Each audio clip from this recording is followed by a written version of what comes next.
How's everybody doing tonight? Come on in. Make sure you guys hit that like button. Let me know where you guys are checking in from.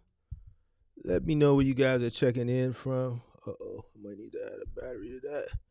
Come on in. Come on in. Who we got? Who we got? Who we got? We got Daniel in the building. J. Cole in the building. SD Walk in the building. I see Pippi in the building. Shout out to all the moderators. I see Mika, D Jackpot. What's going on? Talk with Walt. How's everybody doing? Come on in, come on in, come on in. Come on in. Real quick live. Something new that I've been working on. Not fully done, but we're gonna do a test pilot today. So I can go back and look at the replay to see where I need to work on to actually make this show better. You know, the Wiseman the first season wasn't as good as the second season. So you gotta learn from your mistakes. Practice makes perfect. So I'm going to attempt to do something. And the best way to get better at it is by doing it. So tonight is going to be the first night, pilot night. And basically what this show is, we're going to talk business. I know I always say, you got to know business. You got to know business. What I've uncovered from being on YouTube about a year and a little over a year and a half now, is that a lot of people struggle with understanding business. You think you're going to come into this box truck business, this cargo van business, and somebody told you it was sweet, and then you got out here, you put your feet in the water, and you realize it's not as sweet as you thought it was going to be, and then you come to Mark, and then Mark tell you you don't know business, you need to go do a business plan. Then you tell Mark, I don't need no business plan.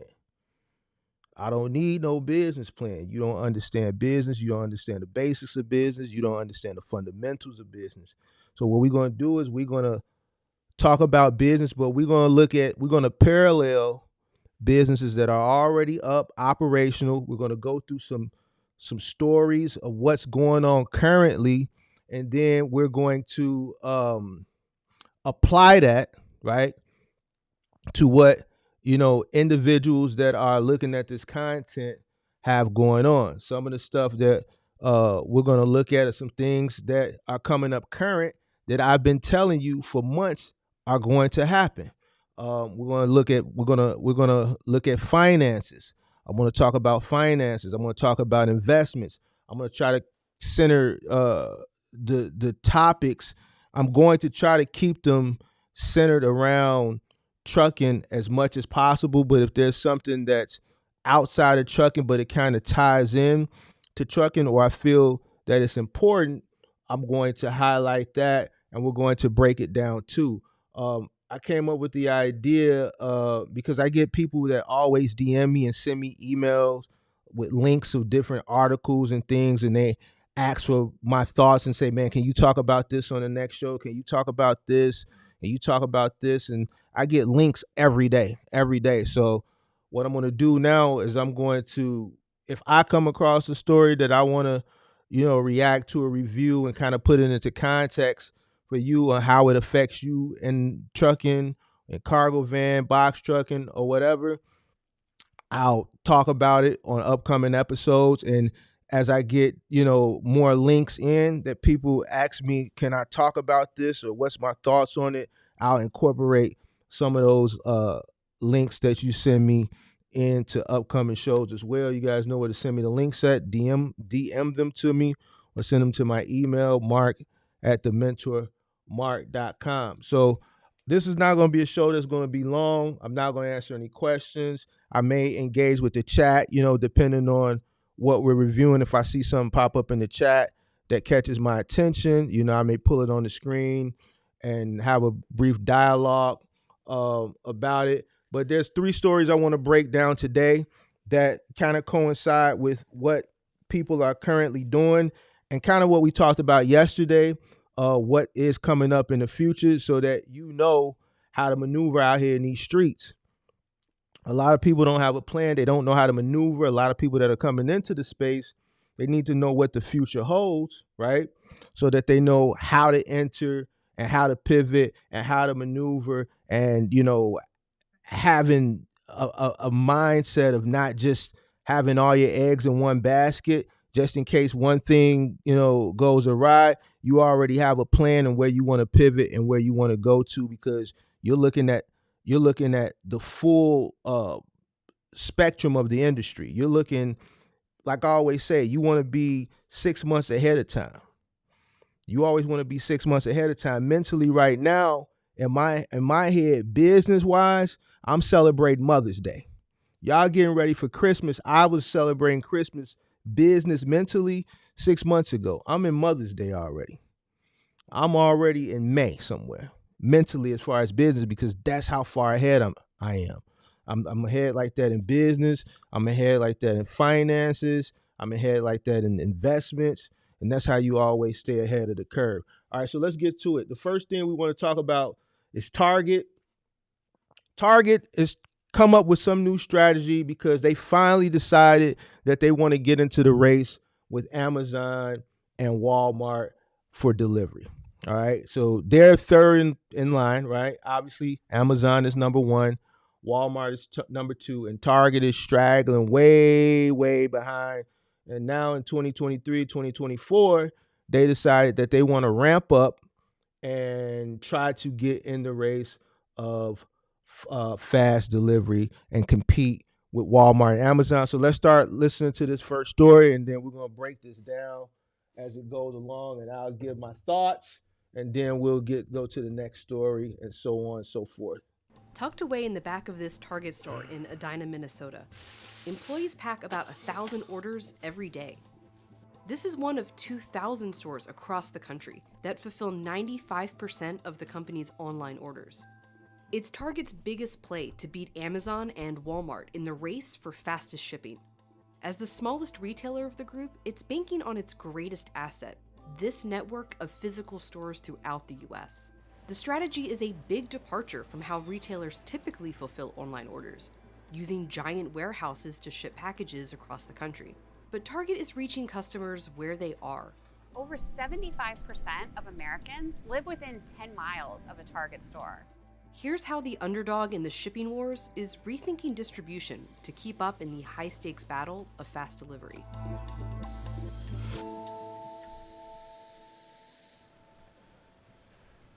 What stores as hubs was for Target, it was an intentional moment of declaring that our stores, our brick and mortar assets, were valuable resources. As Target ramped up And just for FYI, just so you guys know, Target purchased a company called Shipt back in 2018. I haven't watched this, so this is just something that I wanted to cover tonight. So I haven't watched this, but just so you guys know, they purchased a company called Shipt in 2018. Instead of building their own gig app, final mile gig delivery app, they just bought one in 2017, 2018, which is called Shipt. Day and next day delivery. It turned stores like this one into mini fulfillment centers. Oh, God.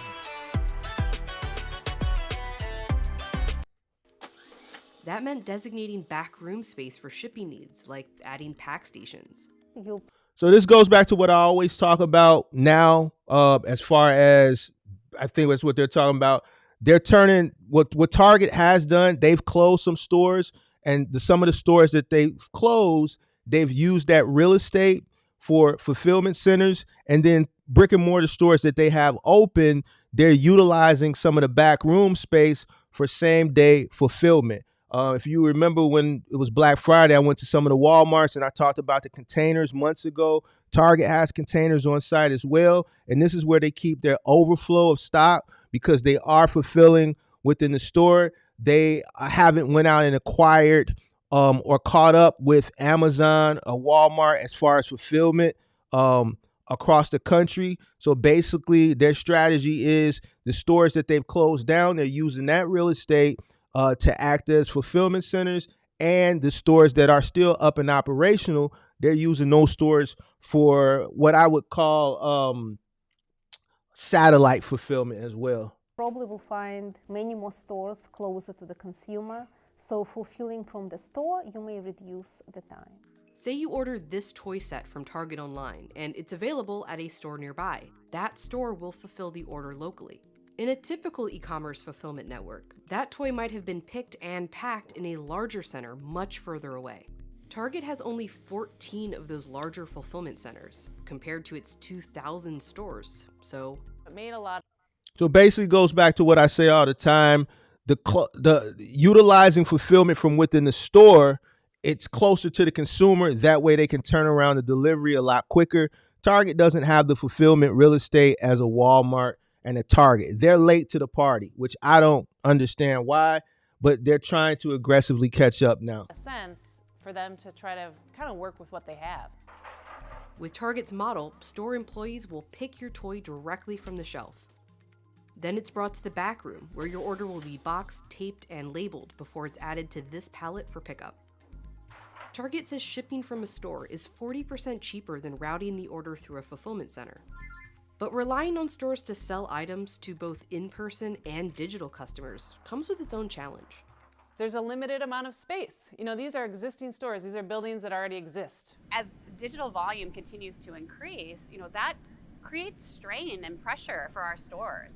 Building packages in the back room, well, the sortation center really relieves that pressure from our store teams. The company opened this Minneapolis sortation center in 2020. Facilities like these utilize existing... Let me look at that. That doesn't look big enough to me. Hold on. The company opened this Minneapolis sortation center.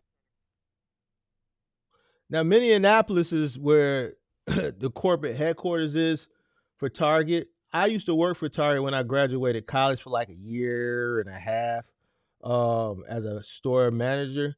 But this right here is nowhere near what a fulfillment center for Amazon or Walmart looks like. This thing don't look nowhere near it. From the aerial view. This ain't it. This ain't it. Yeah, I don't. In 2020. Facilities like these utilize existing stores while shipping at high volume. Every day, orders are packaged and trucked from 43 local Target store shelves and brought here for sorting and delivery. We'll process around 35,000 packages a day. What's this guy's name? Daryl Glass, VP Last Mile. Hold on, let me get rid of this closed caption. Daryl Glass, write that name down. Vice President, Last Mile, and Integration Target for Target. Through peak.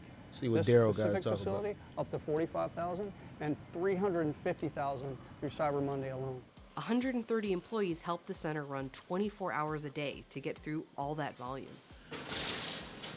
Once your order arrives off the truck, it comes to the induction area. Where Now, what have y'all noticed about this fulfillment center? This is supposed to be their creme de la creme fulfillment center. This is y'all creme de la creme fulfillment center? Now, I've seen some Walmart fulfillment centers. I've seen Amazon fulfillment centers. And this looks prehistoric.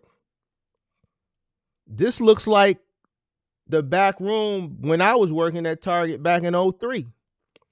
These old school roller conveyor belts, this ain't it. This ain't it.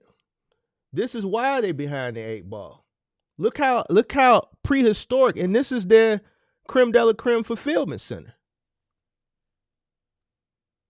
They ain't got no AI technology. I don't see any robots zipping through there. This is all manual. Even their conveyor belts is manual. These are the old roller conveyor belts where you got to push the stuff down. This ain't it. They never going to catch up with Walmart and Amazon if they operate like this. Target. Y'all need to call me, man. Target, I know you watching. Because Amazon watches me, Walmart watches me, so I know y'all watching too. Target, call me. Y'all need to tap in with me. Y'all need a consultation. Y'all need to hire me as a consultant. Because this ain't going to work. This ain't going to work. This ain't going to work at all. Not at all. I'm just looking at it. This ain't it. This is why they're going to continue to stay behind Walmart and Target. They're not even going to get close. Target, call me, man. Call me. Y'all need a consultation with me. 24 hours a day to get through all that volume.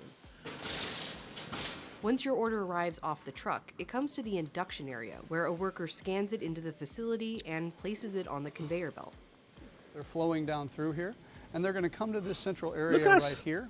At this pickoff point, a team member would stand here as the packages come in. They would read Target last mile delivery, and then they would let that package continue down this line.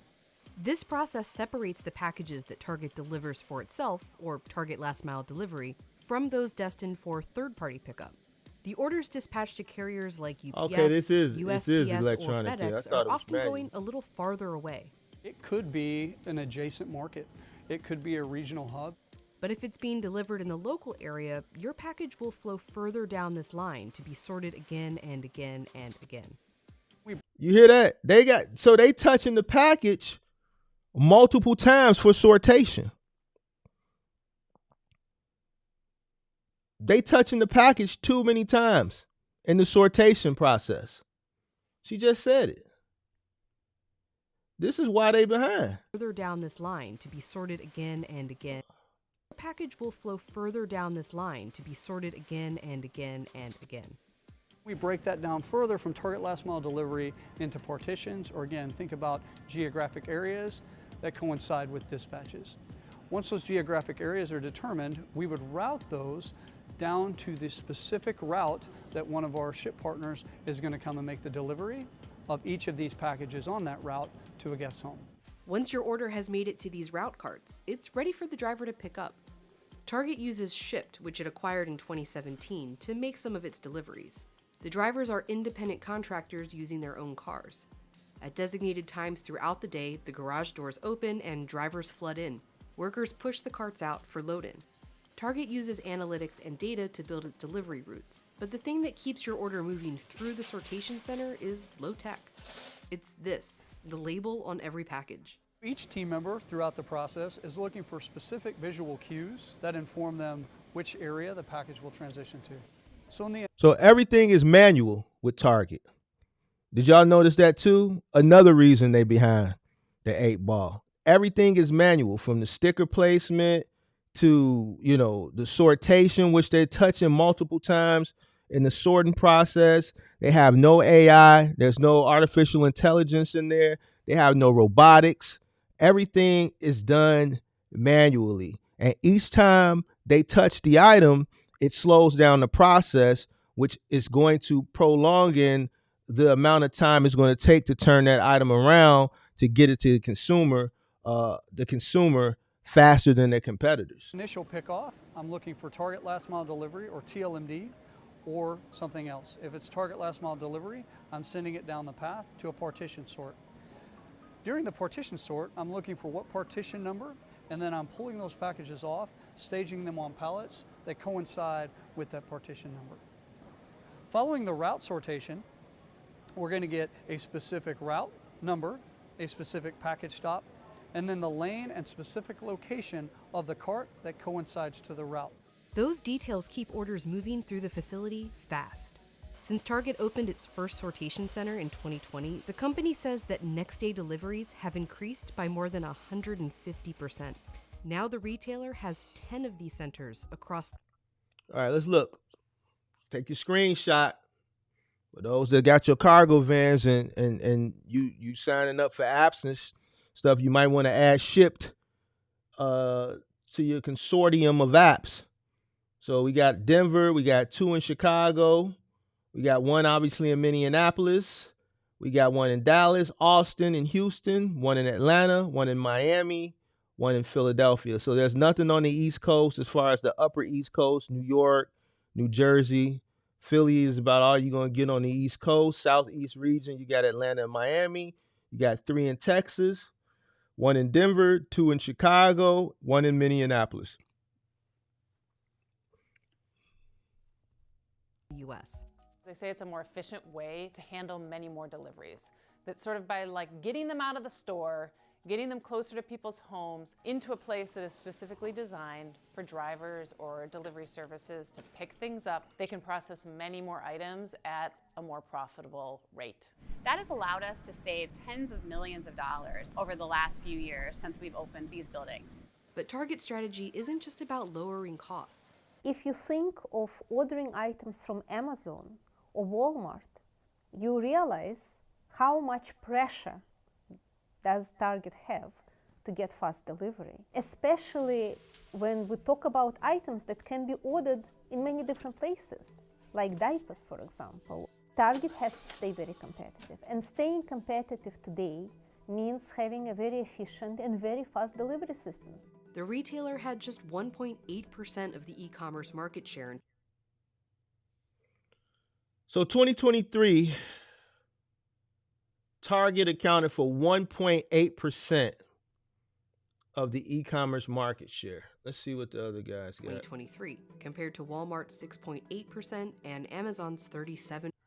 37% for Amazon as far as the market share of e-commerce, 6.8% for Walmart, 1.8% for Target.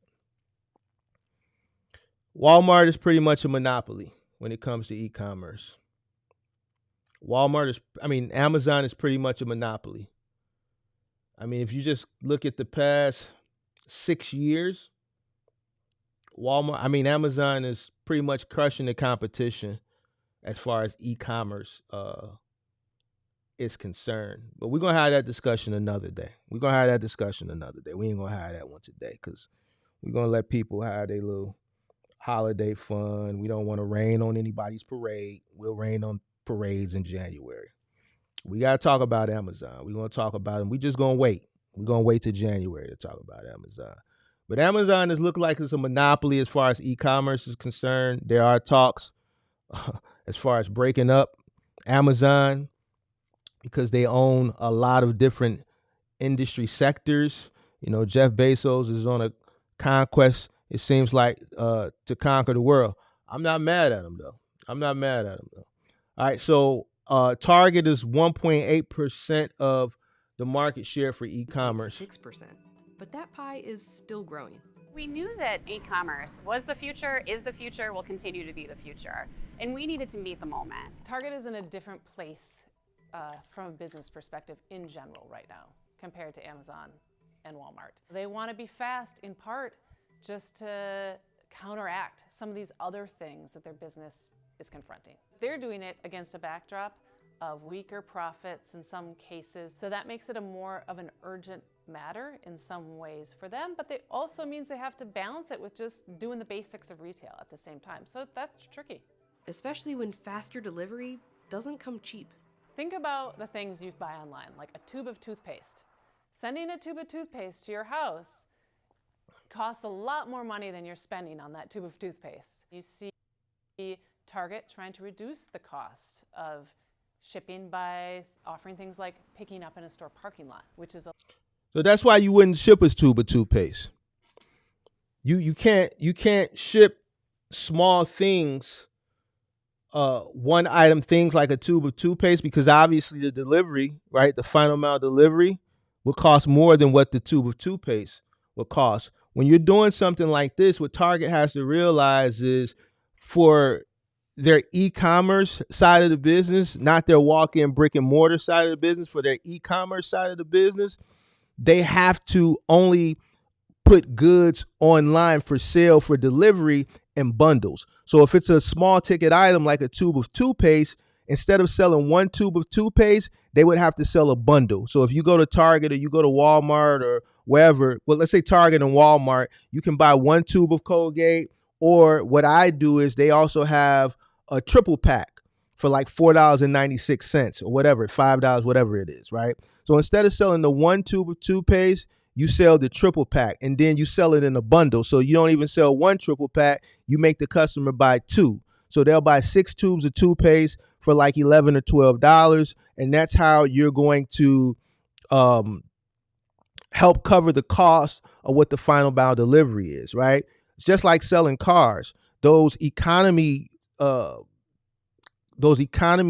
cost cars, your smaller cars, your Chevy Malibus, your Hyundai Elantras, your Hyundai Sonatas, those smaller cars, those smaller, cheaper, more affordable economic cars, there's not a lot of room for margin. The more expensive the cars, SUVs, pickup trucks, cargo vans, there's bigger margin. That's why Ford got rid of all their cars. The only car Ford makes right now is the Mustang. They got rid of all their cars because they weren't really profiting. The margin was very small. So let's eliminate all the small margin vehicles and just focus on trucks, the electric Mustang Mach-E, and our signature car, the Ford Mustang, where we have a bigger profit margin, and we'll just focus on selling that. They eliminated the Ford, whatever it was, Fusion and the Ford, whatever, all those cars, they don't sell none of that no more.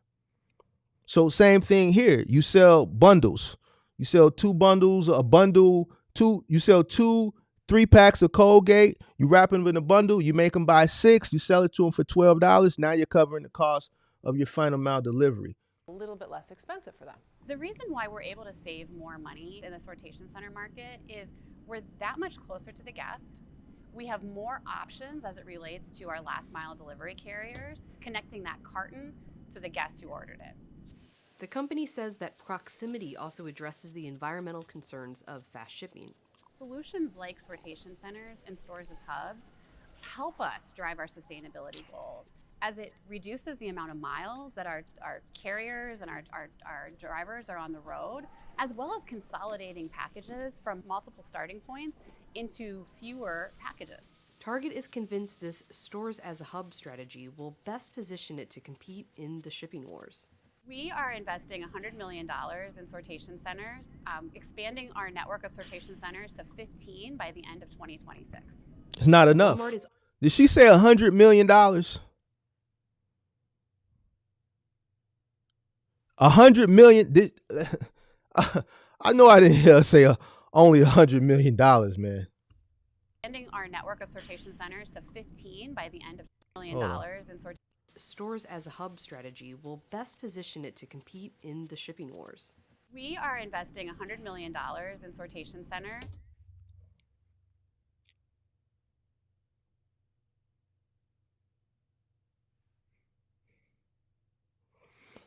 I think they got over 2,000 locations across the country as far as brick and mortar stores.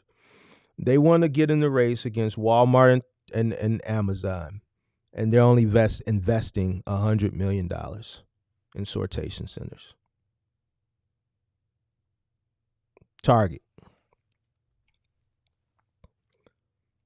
Call me. Y'all need a coaching call. Matter of fact, y'all need to just bring me on as a consultant. Yes, it's going to be 6 figures. It's going to be 6 figures. Yeah, it's going to be 6 figures. Y'all need help. Y'all need to call me. Bring me on as a consultant. We're going to get you right. We're going to get you right, because that ain't going to work. $100 million ain't enough money. It's not enough money. It is not enough money. If you want to be in the race and you want to compete against Walmart and you want to compete against Target, because here's the thing, Target, and I know you watch. Mark. If that gap continues to widen, that gap continues to widen, you're going to get displaced. Walmart is going to be fine.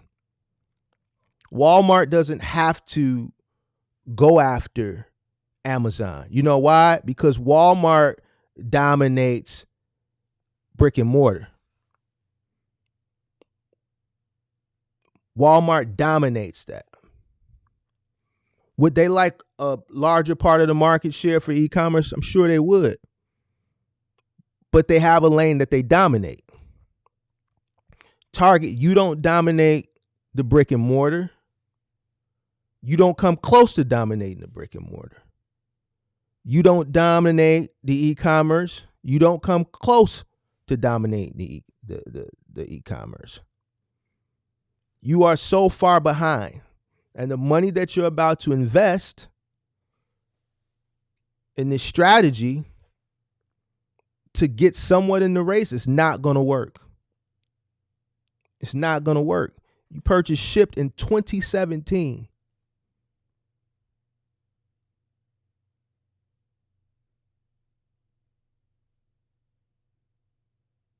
And you're this far behind. You need to call me. You need to get on the phone with Mark. Let Mark help you out. Hire Mark's consulting firm, and we're going to help get y'all together. Expanding our network of sortation centers to 15 by the end of 2026. Walmart is also taking advantage of its stores, but with a twist. Now look at Walmart. Look at Walmart. In the next Look at it. episode, They got we'll stuff visit one of flying around. Walmart's Look at that. automated market fulfillment centers. Look at How is Walmart. the country's biggest retailer leveraging its size and tech to gain more ground in the shipping wars?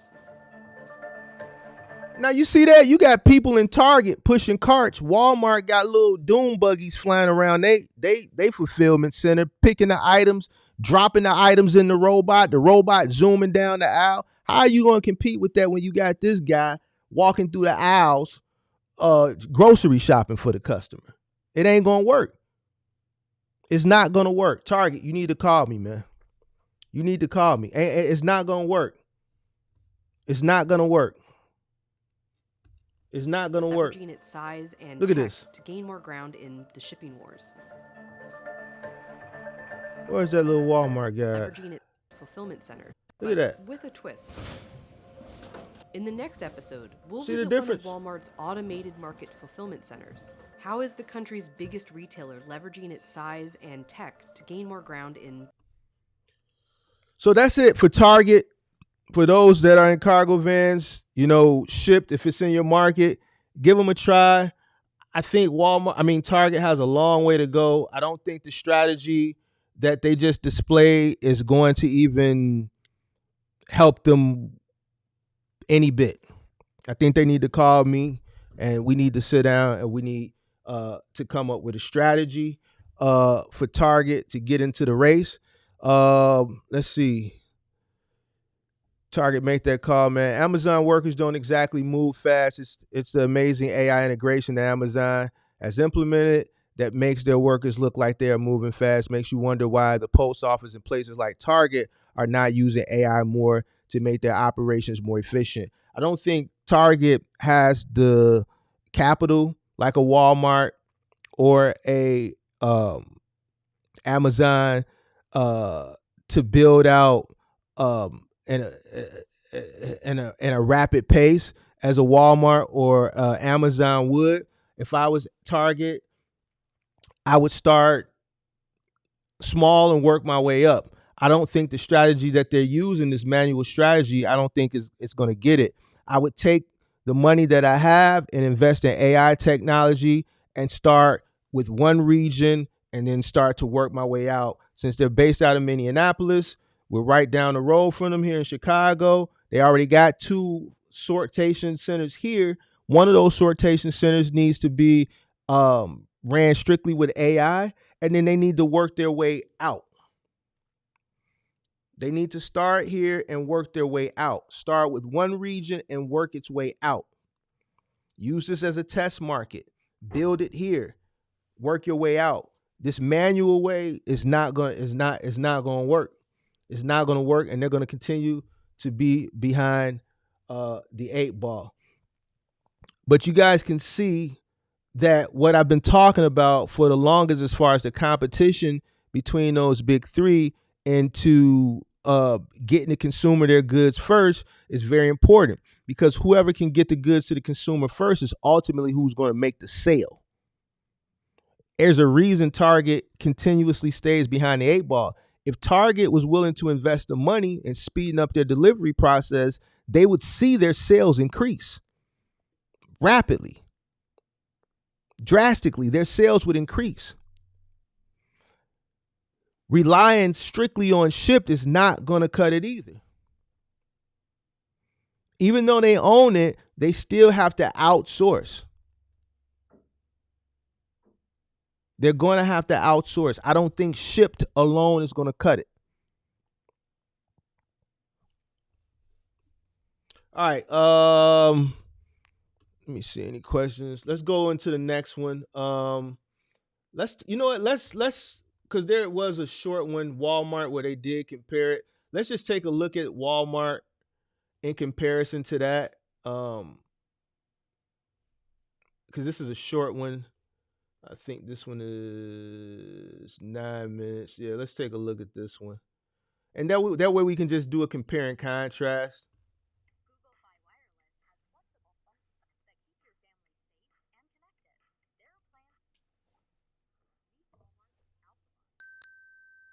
This robot spends all day picking items for online orders at the company's market fulfillment centers. And it's key to speeding up Walmart's delivery. 95% of its orders can be picked in under 12 minutes. In the shipping war against Amazon and Target, Walmart is leaning into the cutting edge, investing in drone delivery and automated fulfillment centers. By 2025, 65% of our stores will be serviced by automation. Here's how the country's biggest retailer is going high-tech to deliver on more than just speed.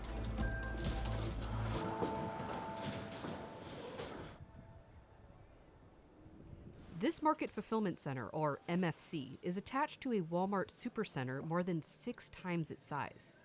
Of all the company's e-commerce fulfillment methods, MFCs have the smallest footprint. Walmart is the largest grocer in the country. They have added many more different ways to get delivery, often using groceries as sort of a linchpin. So that was a big evolution when they started to think of their online business as really a grocery business. In the back of the MFC, this structure holds 6,000 to 8,000 of the most popular products sold in this area. Our automated market fulfillment centers separate the inventory from the goods that customers are shopping on the store floor. These are appended to our back rooms or appended to our supercenters. That separate inventory reduces congestion, and the machine level accuracy ensures that we're picking the right items at the right times for our customers. Order fulfillment starts here, where items are scanned into the AlphaBot system. We have about 175 bots traversing this system. The bots move laterally, horizontally, and vertically to retrieve customers' goods. Each robot can carry a single milk crate size bin that can hold anything from minced garlic to 24 packs of soda. When the system receives your order, robots begin bringing your items one bin at a time to this picking station. At the same time, other robots carry these empty bins for the items to be collected in. These lights show the associate which items to take and where to put it. Instead of a user Wait, picking did that a shit product light and up? then They walking, said that walking, show it. walk- Instead of a user In. These lights show the associate which items to take and where to put it. Oh wow. instead of a user picking a product and then walking to that next product, one piece of automation could bring that product to the picker. So it does allow opportunities to speed up through the picking and packing process, which inherently drives accelerated shipping. When all the items So- in your order have been collected, the bins get dispensed here, where they're scanned and labeled. The crates get pushed a few hundred feet away. Here, bins from room temperature, fridge, and frozen picking are consolidated so that a customer's entire order is in one place. Any items that were handpicked from the store shelves are also brought here. Now orders can be picked up by customers in person, delivered by a Walmart driver, or in limited locations, dropped off by drone, often within hours. All of these options are available because the facility is attached to a store that's already close to the customer. Like Target, Walmart has a huge built-in advantage when it comes to faster delivery. A web of more than 4,600 stores across the US alone. More than 4,000 of those stores offer same-day delivery directly from those locations. Target, on the other hand, is building a network of facilities that would relieve local stores of sorting and delivery duties. Our stores provide a great advantage when it comes to fast delivery because they're located within 10 miles of 90% of the population. A few years ago, Walmart made a massive shift to using most of its stores to fulfill e-commerce orders. They're trying to kind of control more of it than they would have in the past and find ways to kind of use all the stores that they already have instead of spending more money, and it's very expensive to build e-commerce fulfillment centers. But most stores weren't originally built to handle both physical and online shopping. You may ship product from a store that a customer in that retail store actually wanted or went specifically to purchase. And so you may be disrupting that in-store shopping experience. We're making substantial investments upstream in our distribution centers to ensure that we can get the right items at the right time at our stores. We are also making significant investments in the digitization of our supply chain. We're utilizing AI and ML algorithms to improve forecasting, as well as improve placement of inventory in our stores and our fulfillment centers. They want to basically build a mini version of something that is specifically to fulfill online orders so they can do it fast, they can have a higher quantity of orders. Now, you can tell the difference from the Target execs in comparison to the Walmart execs. The Walmart execs are talking technology. They're even talking forecasting down the line what they are expecting people to buy. So they're using technology, they're using AI technology to forecast what they are expecting people to buy. $100 million is not going to cut it. It's not going to cut it. That move through stores. Walmart now has 7 of these facilities, with plans to open over 100 more in the next few years. But investing in MFCs doesn't mean the company is abandoning the traditional e-commerce distribution model that relies on huge dedicated warehouses. Walmart is also investing in 5 large facilities that it calls next-generation fulfillment centers. 3 have already opened. At 1.5 million square feet, these centers are fully automated. 1.5 million square feet. That Target fulfillment center we looked at for that Target video was nowhere near 1.5 million square feet. Next generation FCs, coupled with our legacy FCs, can access 95% of the US population with next day or 2-day delivery. They're going to see what we as shoppers like and gravitate to and what they can afford. What makes it a little bit more profitable. Customers are willing to change brands if they're able to get their product much faster. And that What did he say? What did he say? I've been saying that for the longest. Customers will change depending on who's going to deliver it to them first. A customer has no loyalty, none whatsoever. All the customer knows is what they want and when they want it. And most customers want it now, right? So they have no loyalty, whether it's Target, whether it's Walmart, whether it's Amazon. A customer's whole decision on where they're going to purchase the item from 9 times out of 10 is who's going to get it to them the quickest. If it's a few dollars more here, but I'm going to get it same day, then they'll go spend a couple dollars more so that they can have it in their hands that same day. Is really being driven by a number of factors, including fragmentation of retail base. You're seeing more and more startup companies being able to compete with traditional retailers. They're able to provide that next day service to customers, and that's really driving expectations for many other retailers and their customers. As e-commerce becomes a bigger and bigger share of overall retail sales, Walmart is experimenting with lots of things and hoping that some of them stick. We're kind of back to 2019 in retail. A lot of weird things that happened during COVID that impacted the business. Now they have to get back to competing head on for every dollar. Speed is important within this space. But what's also important is being time definite. We don't always ship things as fast as we can send them. Sometimes customers want to have items delivered at a specific time, and we aim to meet customers the way they want to be met. E-commerce delivery, especially small little items to your doorstep in any form, is not necessarily profitable. Walmart is trying to take a somewhat similar approach to Amazon, which uses advertising dollars or cloud computing profits to offset the cost of fast delivery. customers also pay for some of that cost. Walmart Plus members pay $98 annually for free shipping, with fees for delivery within hours. But one of the most important cost savers could be Walmart's investment in automation. What's sort of striking is that as Walmart rolls out automation, it will change what a warehouse job or retail job is in America because Walmart's the largest private employer in the country. Some of the workers that I talked to that have transitioned to these new roles said that their coworkers who haven't made the leap are sort of, in some cases, afraid of the technology. It's such a different job. They just don't necessarily feel comfortable with it yet. But Walmart says it's not shrinking its workforce overall.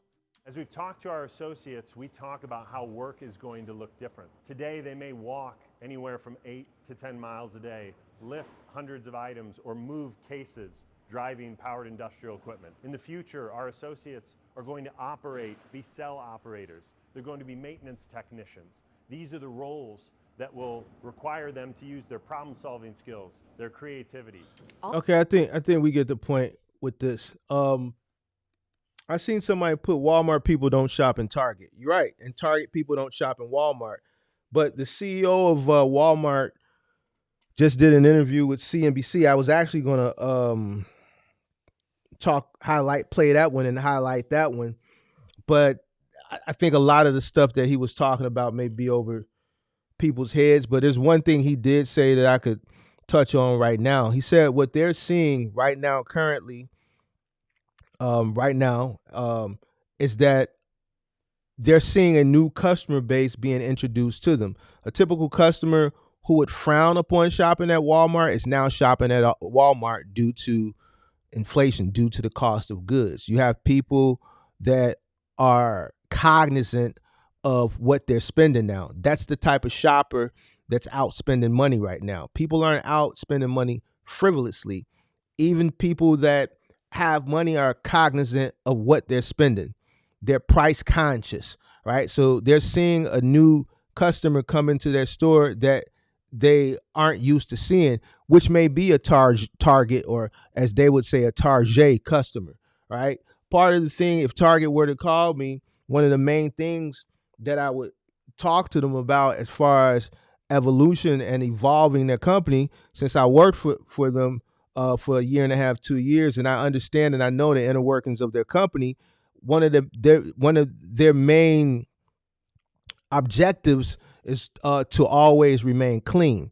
That's how they, rivaled Walmart, and back in the day, late the 90s, the early 2000s, when I was there, that was fine and dandy.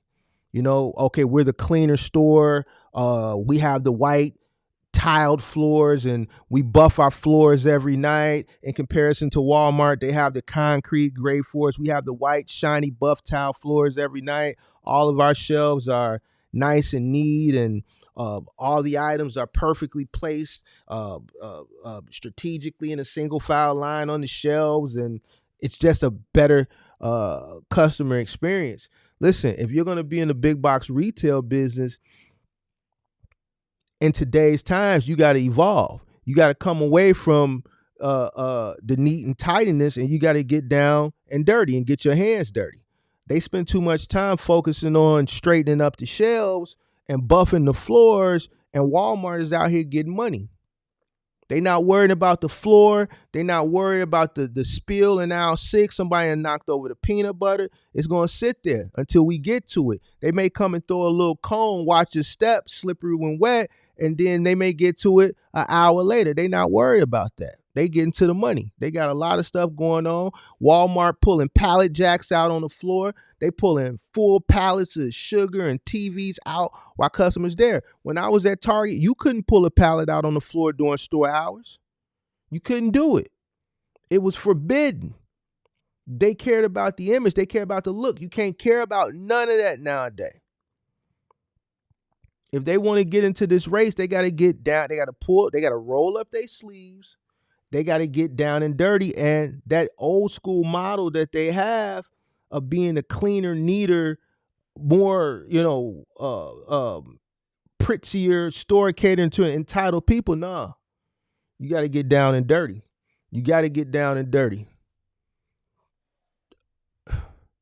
There's way more Walmarts than Target still believe customers are loyal. No, I don't think customers are loyal. I think if it's a Walmart shopper and they can catch a better bargain at Target, they're going to go to Target, and vice versa, and throw Amazon in the mix too. I don't think a customer is loyal at all. I know I'm not. I'm going wherever I can get the better deal and whoever can get it to me the quickest. It doesn't matter. The product is the product. if I'm looking to buy Ice Mountain water, and and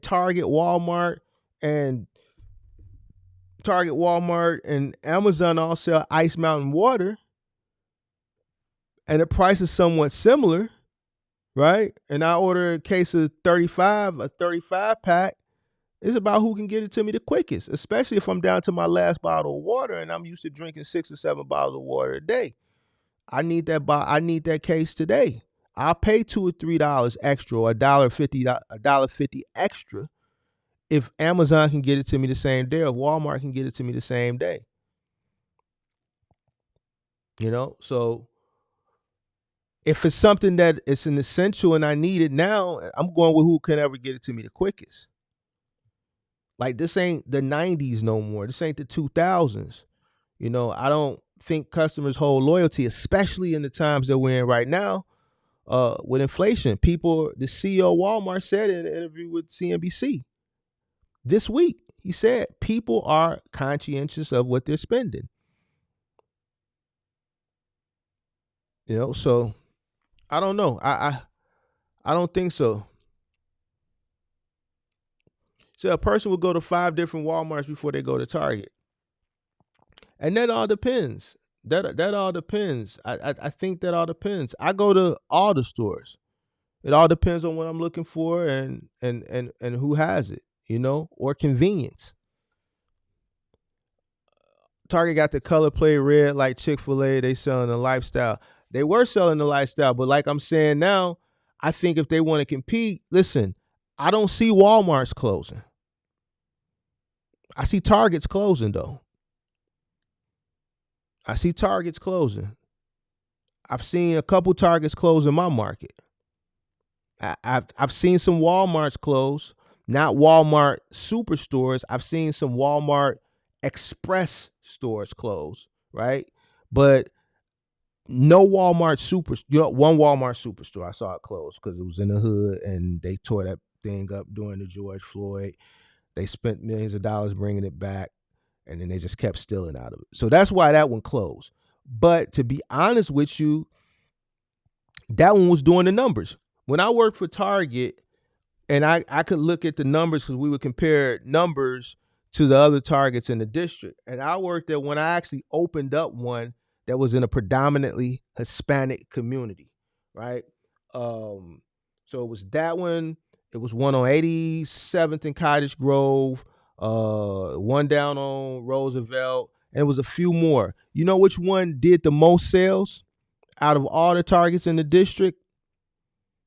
The one that was in the ghetto, the one that was in the black community. Why? Because blacks are the largest consumers. Black people are the largest consumers. And guess which ones they closed down?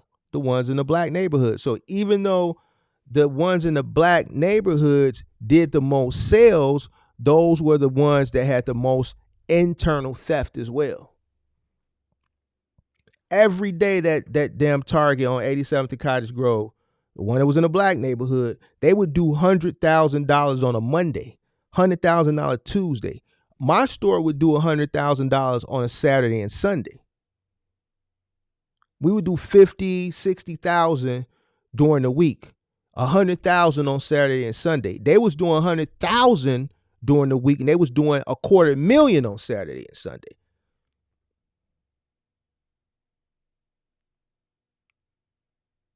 So black people go to Target. People that come from impoverished communities go to Target. I think it's based on convenience, what's available in the area. Do they accept EBT? All that stuff matters. All that stuff matters. So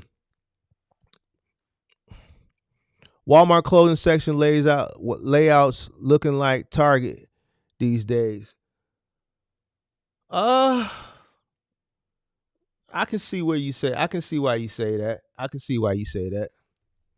Similar to BlackBerry, they never evolved and basically just depended on loyal customers.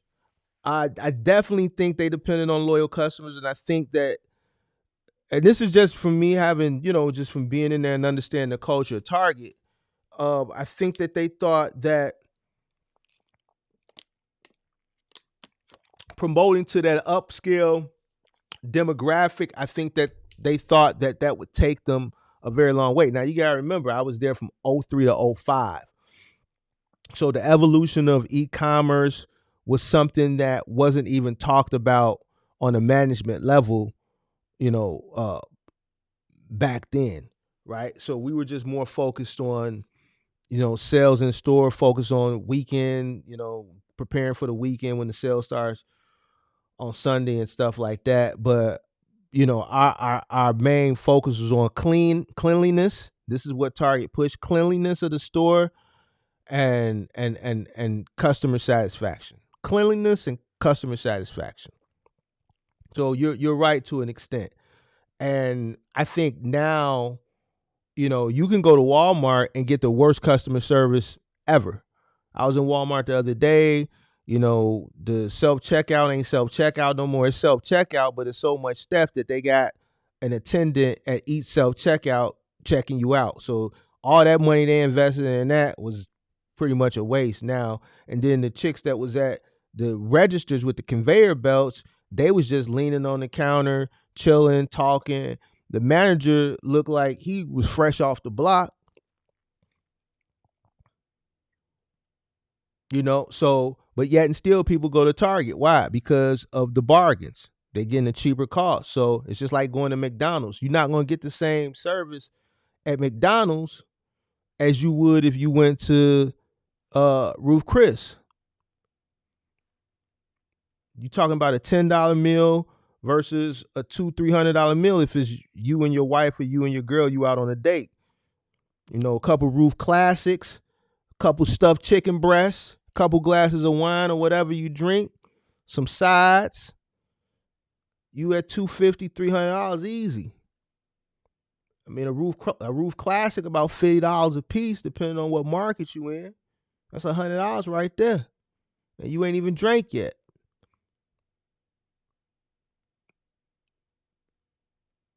So this level of service you get at Ruth Chris ain't gonna be the same level of service you get at McDonald's because you're spending a higher price point. Walmart, you gonna go there whether they treat you like shit or you don't. That's what I'm saying. If I could sit down with Target, I would tell them, man, you're gonna have to scale back maybe on some customer service, focus on putting more items out. This cleanliness, get that out your head. We need to drop some pallets in the middle of the aisles. You got all this aisle space.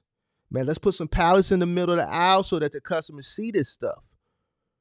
They see it, they pick it up. You got this stuff hidden in the back room because you got TVs on display. Nah, you got the TVs on display. All right, let's drop a whole pallet of this 55-inch right here in the middle of the floor. Let's drop a pallet of this 70-inch. Let's drop a pallet of this 65-inch. Let's put a big sign up because it's on sale anyway. You never know how many of those TVs you'll sell or whatever item it is that you have on sale that you'll sell if you just drop the whole pallet and you put the price point up there. People don't buy newspapers anymore, so they're not looking at the sales paper. It used to be a big thing to get the Sunday newspaper because then you get all the sales papers. Don't nobody buy newspapers no more. I don't even know if they still make newspapers. So most people don't know what's on sale until they actually go into the store. We used to look for the sales on Sunday. We would purposely get a newspaper to see what was on sale that week. And also we got a newspaper for what? The TV Guide. See, I'm telling my age now. Some of y'all don't know what a TV Guide. What is he talking about? You got your Sunday's paper for the TV Guide and for the sales papers. So what I'm saying is people don't know what's on sale no more until they go into the store. So you have to market those items in a way so that when customers are in the store, they can visually see them. It's a lot of things that I would consult Target to do. I think Target needs to evolve with the times and get out of that mind frame of yesteryear and roll their sleeves up and get down and dirty. You said Walmart people don't care about nothing. They shouldn't. You said Target. What the F is that? That's what Target people used to call Target back in the day. Like the entitled people that frowned upon Walmart, they wouldn't call Target Target. They would call it Target. That was like the uppity way of saying Target. I'm not gonna lie, it was hardcore BlackBerry. I got one more story to talk about, which is actually Yellow. Yellow may have gotten out of their problem, and they may come back as a smaller, more boutique style trucking company. Their auction actually went way better than what people thought. Some major players came out and bought most of their real estate. But get their trucks, they bought their terminals, and they bought them. They bought them at auction, probably overvalued. So it was a little bidding war going on, and they actually were able to cover the cost of the debt that they had. Andrew Green said, "Ruth Chris, $40 for a chicken breast." I think it's more than that now. I think chicken breast more than that now. I would always get my chicken breast under as a Roof Classic, and I think they took the Roof Classic because I know when I was in Atlanta, they didn't even have a Roof Classic on the menu. Here, they had a part on the menu where you can get a Roof Classic, where you could pick a steak, a chicken breast, and was another entree. You were able to pick a side or two, and then it would come with a dessert. So it was like a combo meal for like, I remember back in the day it was like $44. Then it went up to like $50. But I know some markets that I went to Roof Chris in, they have a Roof Classic, and some I don't. Because I know I went to Roof Chris in, was it Punta Cana or Dubai or London? Was it London? No, it wasn't London. No, I think it was either Punta Cana or it was Cabo. Yeah, it was somewhere south of the border. It was either Cabo. I don't think it was Cancun. It might have been. I think it was Cabo, Punta Cana, or Jamaica. And they didn't even have a Roof Classic on the menu. So it all depends on the market. Let's get into this last story I want to talk about, and then I'm gonna let y'all go. And this is one that's not a video. I'm gonna have to read this one. Let me see. Let's pull it up. All right. So Yellow Terminals go for $1.9 billion. XPO bought 28 properties for $870 million.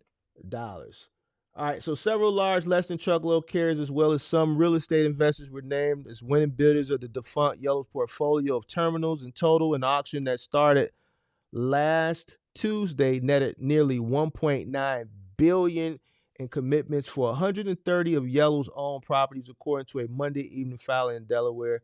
XPO $870 million bid for 28 properties, 2 of which are leased, was the largest winning bid. So they got 28 of Yellow's terminals for $870 million. All right. Estes, which started the process with $1.5 billion stalking horse bid that set the price floor for the auction, will walk away with 24 terminals at a total purchase price of $250 million. So they got 24 for $250, but they got 28 for $870 million.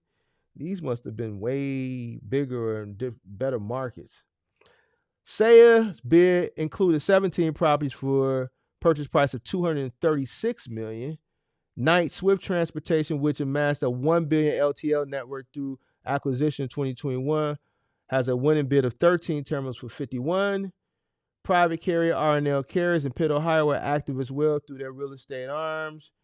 The Moran family, which has majority interest in Central Transport, PAM Transportation, and Universal Logistics, holds a winning bid for 8 properties valued at $38 million. Through its real estate arm, Crown Enterprises, not mentioned the filings, was Old Dominion, which briefly held a top stalking horse bid of $1.5 billion.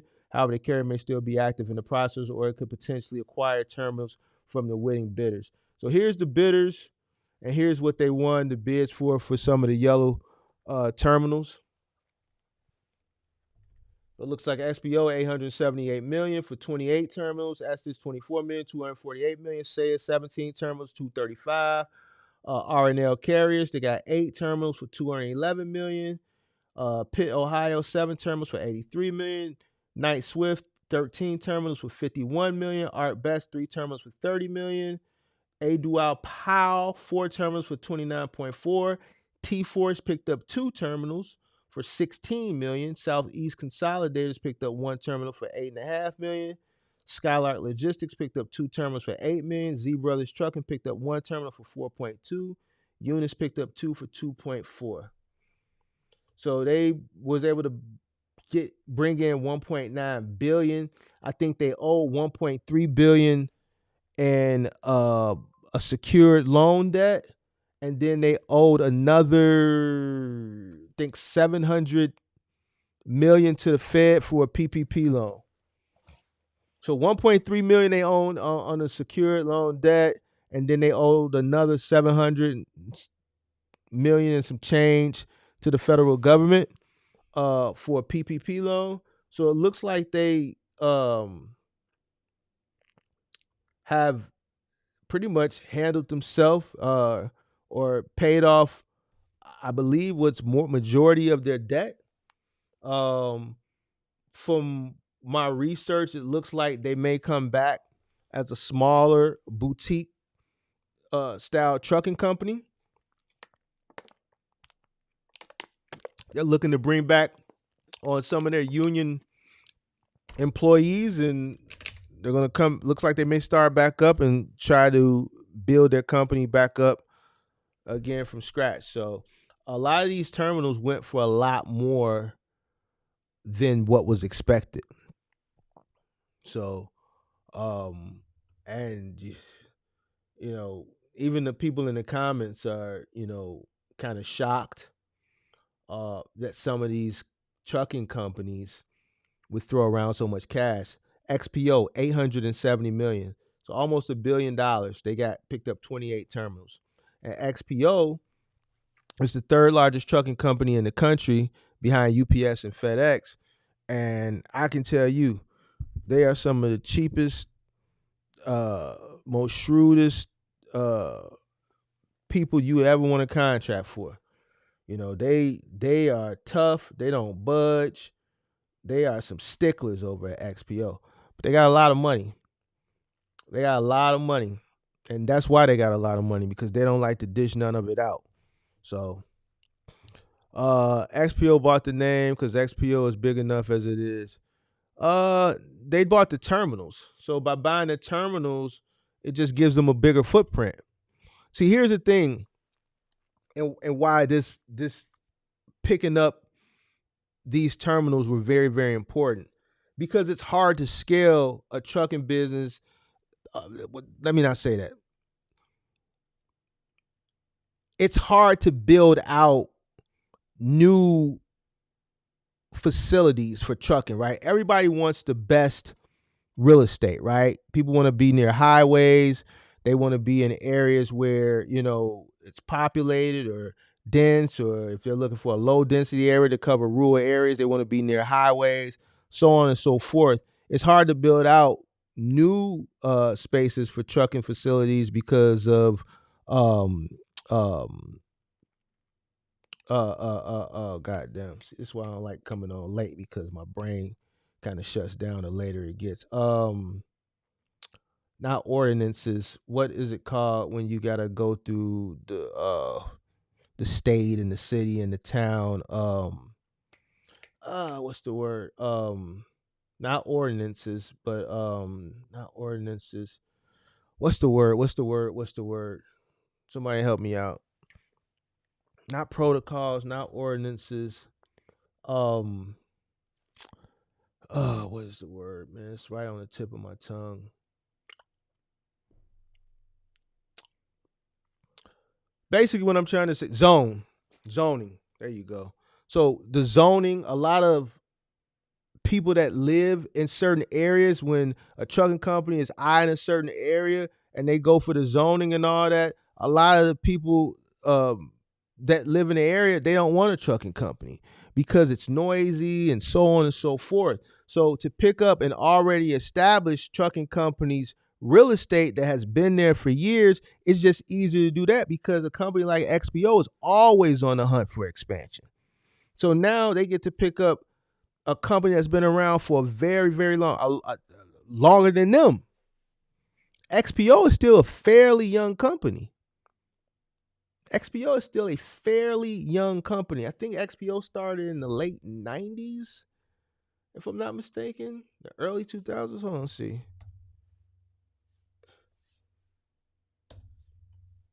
Let's see. Let's find out XPO.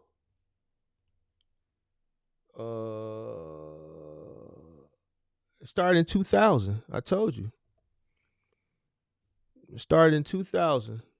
So XPO is only 23 years old. It's a fairly young company. So to be 23 years old and to grow as quickly and as aggressively as they have done, it's pretty good. But on the flip coin of that, they're late to the race as far as, real estate is concerned. So with them growing as fast as they've grown, they're always on the hunt for more real estate. But zoning is hard, to build out in new areas because neighbors don't want trucking companies. So to acquire 28 facilities from a company that's been around before them, which 9 times out of 10, without me looking, probably has good real estate and some good markets, right? It was a win for them. You know what I'm saying? It was a win for them. Yeah, appreciate it. Zoning. Appreciate it. Zoning. XPO bought somebody out before. XPO done bought out a lot of people. I had an account that I was running and XPO bought them out.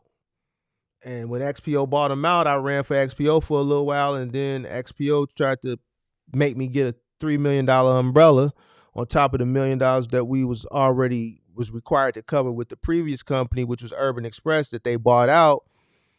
And they lowered, so they wanted me to have more insurance, right? And they lowered the rate. So when we was running with Urban Express, I had a guarantee, and we only needed to have $1 million and 100, right? XPO bought them out.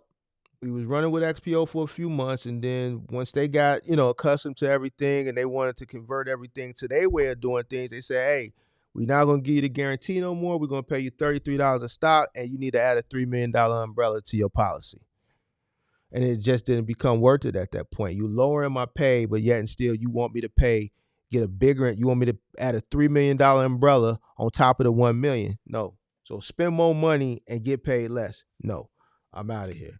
And I walked away from that contract. And this was during the time period when XPO was aggressively acquiring companies. That's how they built themselves as big as they did in a short span of time. They aggressively acquired a bunch of companies. They were acquiring a bunch of companies all through the 2010s. The mid 2010s, they went on a shopping spree. They aggressively, I remember it. They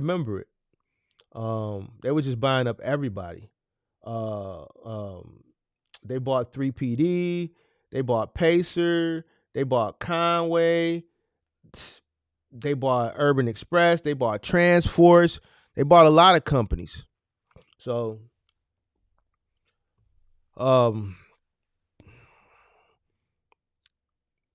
Vincent said logistics must have a boom cycle coming.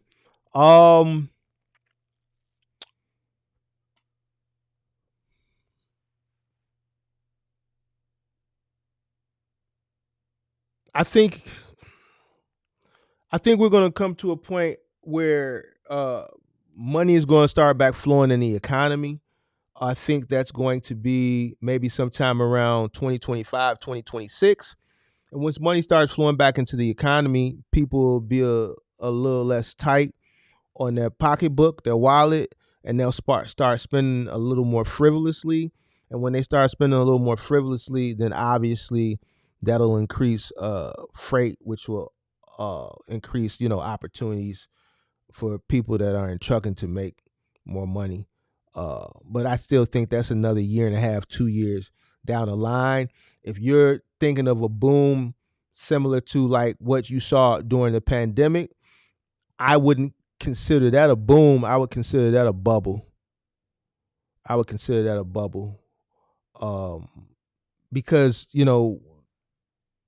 trucking is a market. So it's going to have a boom phase and it's going to have a bust phase. It's going to have boom cycle, bust cycle. And that's going to kind of parallel whatever the economy is doing, right? But that, during the pandemic, I wouldn't consider that a boom cycle. I would consider that a bubble. I would compare that to the dot-com bubble. I would compare that to the EV bubble. I would compare that to any bubble we've seen in history, because it was inflated. There was no reason why routes should have been paying what they were paying. There's no reason why trucks should have been selling for what they were selling for. There's no reason that you got, influencers who were selling people box truck BS running around here claiming to be millionaires and all this, that, and the third. There's no reason. That's why it was a bubble. You know what I'm saying? There's no reason Bandman Cavill should have been talking about you making $1 million in a box truck business. And that's proof that it was a bubble, because people that had never even driven a box truck, never probably had a job a day in their life, saw the trend and they just wanted to get on the trend, and they just made a video, put box truck in the title, and just said anything in the video just so that they can get views, because the advertisers were paying an egregious amount of money for ad placement in the space, because it was trending on a high scale. So everybody wanted an opportunity to just throw a box truck video out, whether they knew what they was talking about or not, so they can get the ad revenue from it. It was a bubble, and the bubble burst. Whereas like a boom, it's going to be cyclical to whatever the economy is doing. We're in a bust phase now because the economy is in a bust phase. People aren't spending like they would normally spend on goods. Essentials are still doing okay, but like the CEO of Walmart said, people are conscientious of how they spend and what they spend their money on. I believe when money starts flowing back, I believe people will start spending a little bit more frivolously, and then that's when you'll see a boom cycle. I think, and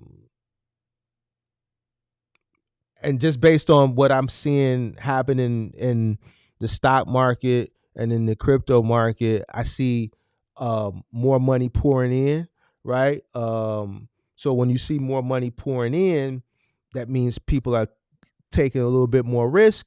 We're on the cusp of the beginning of a bull cycle in crypto. I think we're on the cusp of the beginning of a new bull cycle in the stock market. We got good news today. Jerome Powell kind of recanted on some of the stuff he was saying earlier in the week as far as interest rates staying the way they are for a while. Now they're saying that they're looking to lower interest rates next year. And obviously that's good news for investors, and that's why the market kind of rallied today. And as long as good news like that continues to come around, people will, invest more money. And when people invest more money, that FUD that people have that makes people hold on to their money, it'll be a lot less FUD, which is fear, uncertainty, and doubt. And then that'll, people will loosen up and spend more money, which will ultimately be good for people in trucking. So shout out to Tony for that super chat. I own a 13-foot box truck. Should I be looking for more in the cargo van lanes for work, or where's the best places to make money with a small box truck? Yeah, I would look in the cargo van lanes, man. 12-foot, 13-foot, that's kind of an odd size box truck. Not much opportunity with that. So yeah, you want to look in the cargo van spaces. You want to look at the cargo van, office supplies, and gig apps. How long do those types of cycles last for? It all depends. A stock market, okay, so like a crypto cycle is kind of cyclical. It's kind of like every 4 years. Stock market is kind of parallel to whatever the economy is doing. So if the economy is thriving, then the stock market will be thriving. If the economy is not thriving, then the stock market is going to, it's going to be iffy. Economic cycle is like really no such thing, because an economic boom and bust cycle all depends on current events. If a war breaks out, or let's say we go through a natural some form of economic collapse like the pandemic brought on, when supply chain stopped and everything kind of stopped, and then we got stimulus and money was flowing and they would just print money left and right. Smart people, business people, people who study and understand economics knew inflation was coming. Everything that's happening now, I knew it was going to happen 2-3 years ago. That's why I prepared myself for it. This is why when I came to YouTube last year, I was talking the same stuff that I'm talking now. And this is why I get a lot of the heat that I get, because people think I speak pessimistic when I'm just telling you what it is and I'm telling you what to look out for. Listen, I don't control this stuff. But one thing I can tell you is history repeats itself. If the government prints money, then it's going to bring about inflation, right? And in order to drive down inflation, interest rates got to go up. People got to lose their jobs. Unemployment rate has to go up. We have to go into a recession, and then we have to go into a correction in order for things to get better. You can compare this economic collapse to the housing market collapse of 2008. Everything that happened in order for the correction to happen, for things to get better, we're going through that same process now. It's just some people understand economics and some people don't. And it may sound pessimistic, but it is what it is. If you understand it, then you know how to position yourself and prepare yourself to know how to weather through it. Just because it's a recession or economic collapse for others doesn't mean people ain't making money. It's opportunities, whether it's a economic collapse, whether the economy is booming or the economy is not booming. If you understand economics and you understand the way the things work, and you old enough to been through some of these cycles before, then you should know how to maneuver through them. So economic boom, you can't really tell, because we could be booming today, and then next thing we know, God forbid, let's say one of our ships, like the other day, is floating in international waters and they shoot a missile at it. Next thing you know, we at war. God forbid, another Twin Towers situation. We at war. So we could be booming, booming, booming, and then if somebody come over and run a plane through two of our buildings, now that's going to bring what? FUD, fear, uncertainty, and doubt. The market is going to tank. People going to hold on to their money because what? They know we about to go to war. So it's something like that. As far as the economy, you really can't tell. It's not really cyclical like something like crypto, where crypto has events that push you into a bull cycle, push you into a boom cycle, and then put you into a bear cycle. But it just goes back to what I said. Just because of boom, let's say somebody crash a plane into one of our buildings, and boom, we going to war. People start divesting, pulling out their money because they scared, fear, uncertainty, and doubt, right? And everything tanks. But then that's still opportunity there. Why? Because guess what people are going to start investing in? War companies like Palantir. Those companies are going to start making money. So you just got to know where to move your money to. So if somebody, God forbid, I'm just using this for example, we have another 9/11 event, and the moment I hear it, I'm pulling out of Amazon, I'm pulling out of Tesla, I'm pulling out of things like that, and I'm putting my money over into war companies. I'm putting my money into Palantir. So while everybody else is complaining, I'm still making money. I'm just moving the money. And that's how you stay ahead of the curve. You follow the money. See, me, I follow the money. I don't get caught up in all the bullshit. I follow the money. And that's how you going to always stay ahead. Yeah, it's sad. Damn, how many people, damn. it was 100 floors, people dying. God forbid you got people jumping out the window. It was a daycare on the first floor. I'm going to shed my tear. I'm going to be upset. I'm going to be sad. But at the end of the day, I still got to pay bills. I still got to do this. I'm an investor. I still got to make money. So I got to move my money. I got to move my money. So while everybody all nervous and crying and pulling their money out and don't know what to do, and I see the market tanking, I'm going to let it come all the way down. And before that bell ring at the end of the day, I'm going to invest my money into all war companies.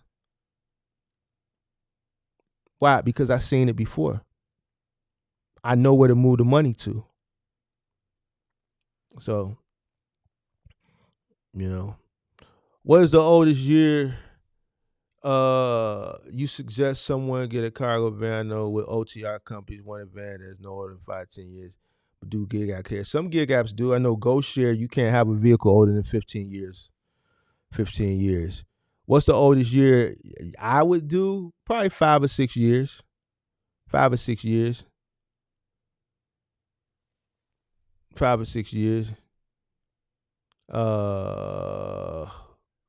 or 6 years. People are still talking about peak season. Yeah, the only Amazon people, like someone said in the chat. But when I give my forecasts are based on the totality of the industry, not one specific genre within the industry. It's based on the totality of the space. And I just watched an interview with the guy from Walmart. He said it's soft right now. Soft is another term for when the sales aren't what they would normally expect. He said, okay, man, yeah, sales are soft right now in comparison to whatever they comparison, the whatever the history outlook that they would compare for this time of the year. They're not using LY. No retailers are using 2020 through 2022 comparison. Most retailers are comparing to 2019. You can't count 2020 through 2022. All right. You can't count it. All right. So it's soft in comparison to prior than the pandemic. So in totality, you're looking at the industry as a whole, then no, this is not what you would normally see. So, this just goes back to the example that, I talked about last week. The economy is suffering right now. People are complaining. A lot of people are struggling. The credit card deficit is at 1 trillion, the highest it's ever been. So that means a lot of people don't have the money. They're living off borrowed money, which is credit, right? That's why the credit card deficit is the way it is. They're saying it's going to go up even higher after the holiday season because people don't know how to sit back, right, and live minimal, right, because they got to stunt for the gram. You got the highest repossession rate ever. Why? Because a lot of people went out during the pandemic and bought cars that they knew they couldn't afford, and the banks and the finance companies allowed it. They took the money and ran for the moment. I think that they knew these people was going to default on them, and they just took the money up front, got the little year and a half worth of notes, and now they're going to come back, take the car and resell it and make money because all the cars are marked up now anyway. So they're going to get a double bubble. So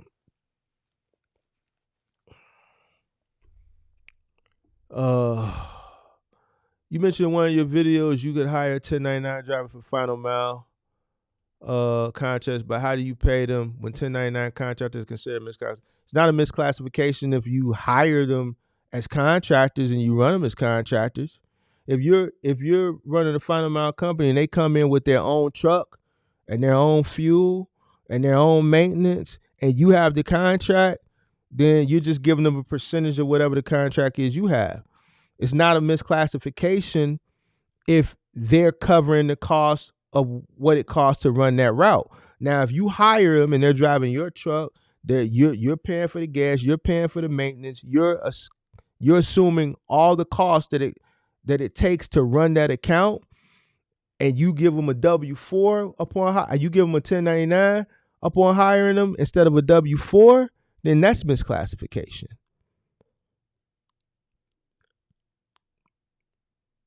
That's misclassification if you are assuming all the costs that it takes to run that route.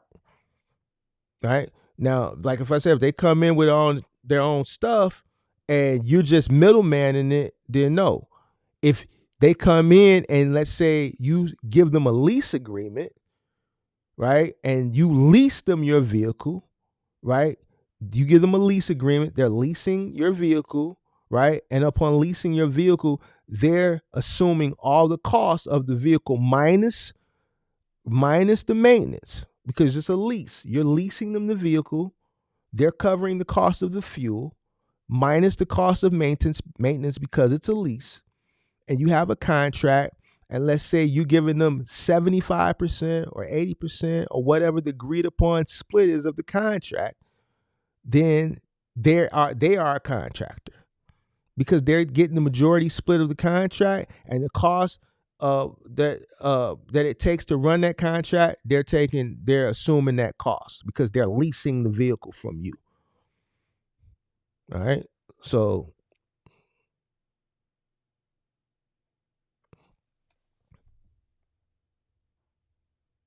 all right, was it one more segment I wanted to talk about on this particular show too? I want to give my pick for the week. I want to give my stock pick for the week, and then I'm going to give my crypto pick for the week. I'm not telling you what you should invest in. I'm just telling you this is what my pick for the week is. All right, my pick for the week for stock is going to be Rivian. And I know I talked about this yesterday. Make sure you hit that like button. I like Rivian. I think out of all the electric cars, I think Rivian is probably the safest bet, I think, in the long term. Based on what I see now in the long term to compete with Tesla. I think the price point, the entry right now, and it's up today. It's up about a point today. But it closed at 97. What did it close at? It closed at 1838. So it closed about almost $1 up from yesterday. And it did a little bit on the after hours market as well. I think this is a great entry point. I definitely see this asset being well over $100 in the future, probably over the next couple of years. I think it's going to have a little run up next year. We might even see it next year.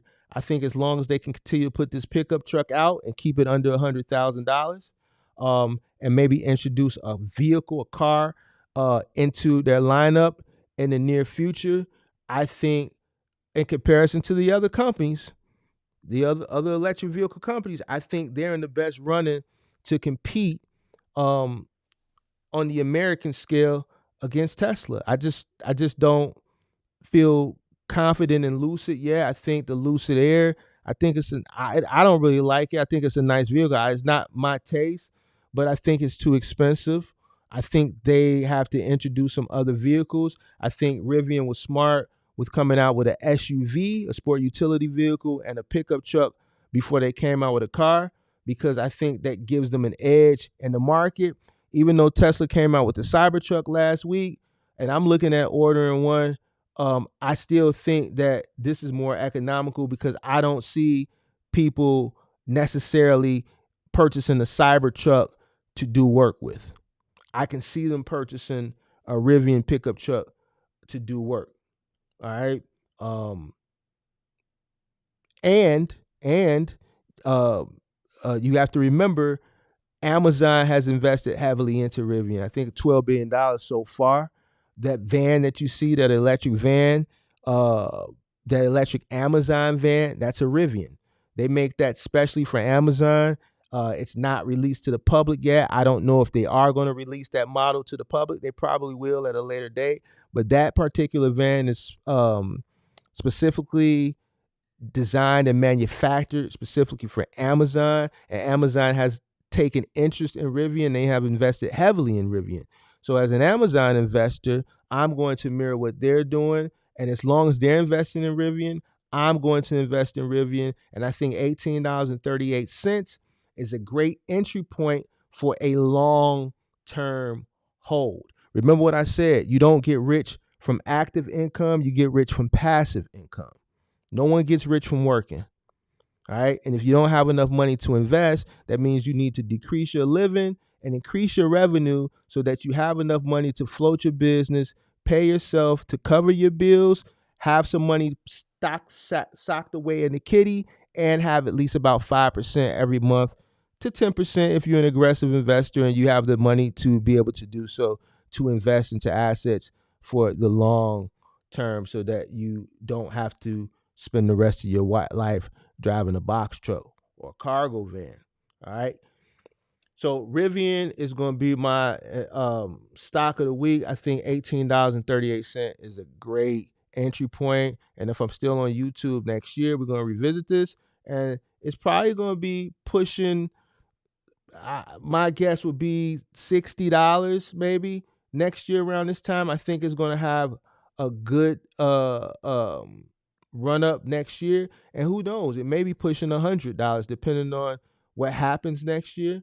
So who knows? I think that is a good play. I think $18.38 is a good entry point.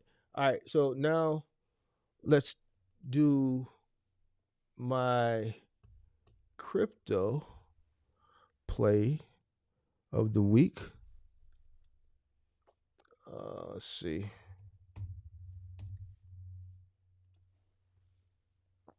Let's see here.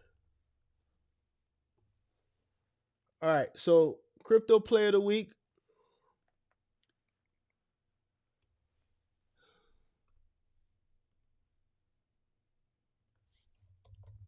I mentioned this one before. Actually, I'm gonna give two. First one is gonna be Fetch. Fetch AI. Massive gains. Massive gains. All right. As long as we're in an AI bubble, no, this ain't Fetch AI. Hold on, that's the wrong Fetch. Hold on, right? Because I'm like, wait a minute, hold on. All right. So as long as we're in an AI bubble, I think AI coins are going to continue to rip as long as we're in this AI bubble. That's where the popularity is. But Fetch AI has a good use case. They have good utility. I like it. I invested earlier this year when it was, I think 8 cents or something like that. When I got in, it was like 8 to 10 cents, and it's 51 cents. So on the year, we're up about, hold on, where are we at for the year? For the year, we're up 638% on the year. Where are you going to get those kind of gains at putting your money in the bank? So depending on how much you invest, depending on how much you get out. But for the year, Fetch AI is up 638%. I invested around the 8 cent mark. Right now it's 51 cents. Obviously, the more shares you have, the more money you make. I think this is projected to do the next bull run $9. So we're still a long way from $9. So you do the math. You know, I'm not telling you what to invest in. I'm just telling you what I've invested in. I have this in a couple different portfolios. I have in upwards of 15,000 shares of this. All right. The next pick of the week I'm going to give you guys is going to be another AI coin, which is going to be Render. This has also been performing really, really well on the year. It's up 609% on the year. I bought into this one kind of late. I didn't buy into this one early. I was aggressively dollar cost averaging in my fetch because I only had fetch as far as AI. I wanted to have at least one AI token. But after I, finished building my position out in fetch, I decided to buy Render. Render is a little bit more expensive, but this is expected, I think, when I looked at the price prediction, to get in upwards of 60, and it's just a price prediction. If it gets in upwards of $60 during the next bull run, that would be astronomical, especially seeing right now it's at $3.68. I bought in around the $3 mark, so this is something uh, new for me. I haven't been in it that long, but since I've been in it, it's went up about 60 cents because I just started buying into this about a month or so ago. So I'm looking to build out my position on this.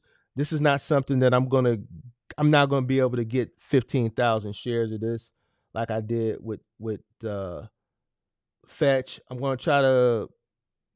Well, I'm gonna get to about 500 shares of this because this is a little bit more costlier, and then I'm just gonna sit and hold. And if it gets to the $60 mark, so be it. But I'm gonna start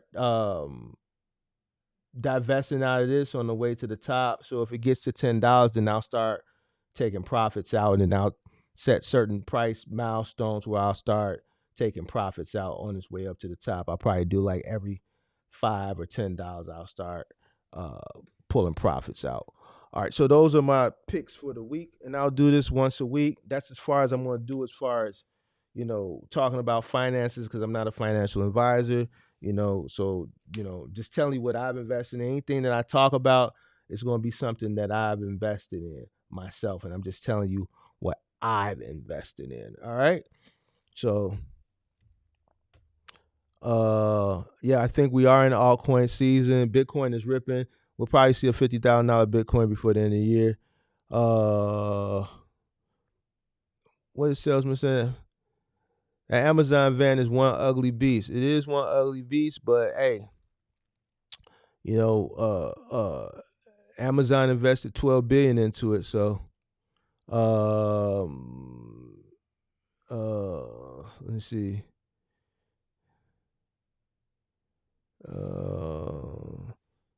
Make sure I got everybody. Same time buy more space.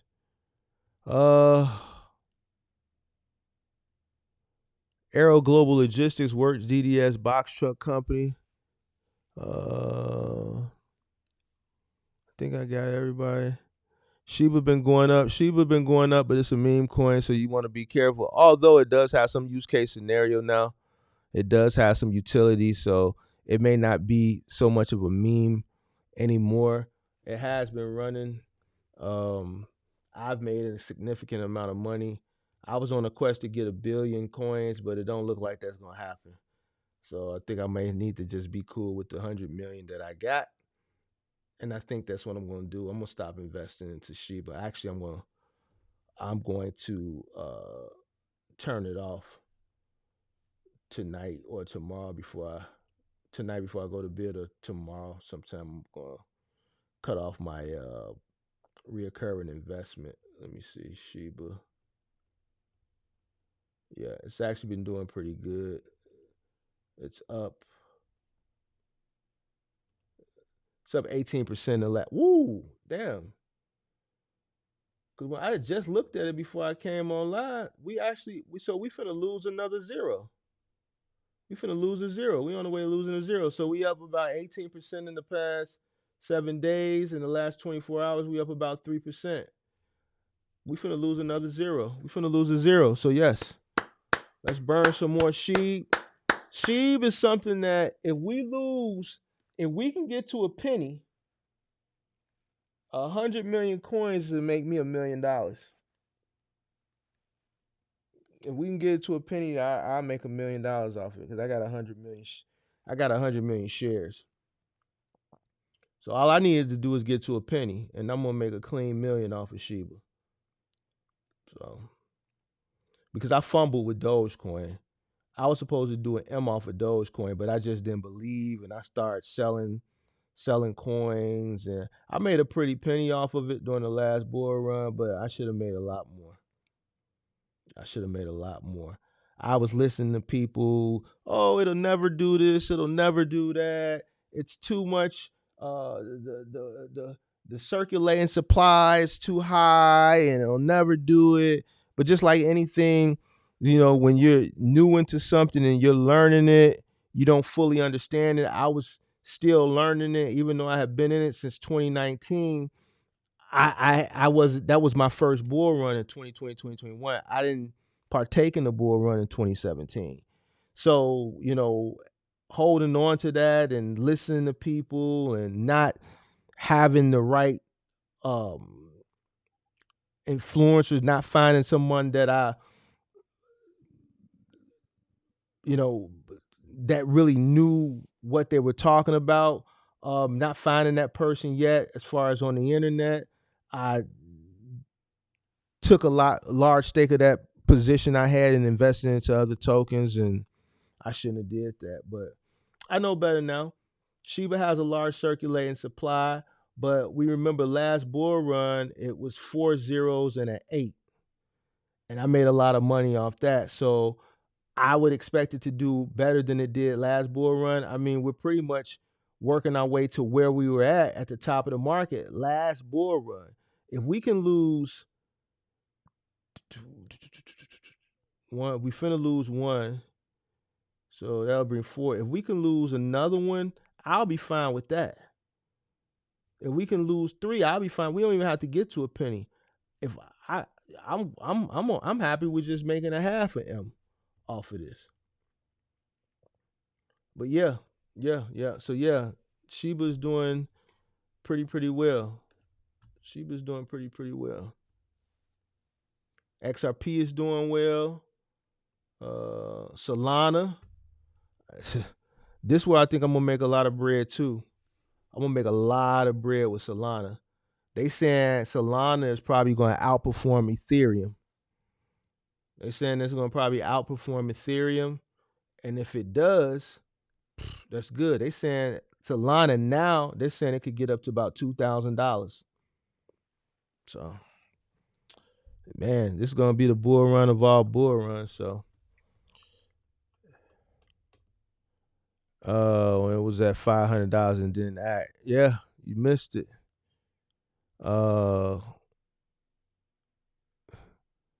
Yeah, Shiba been going up.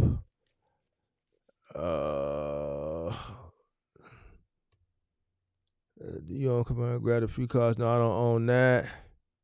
All right, y'all. So that's it.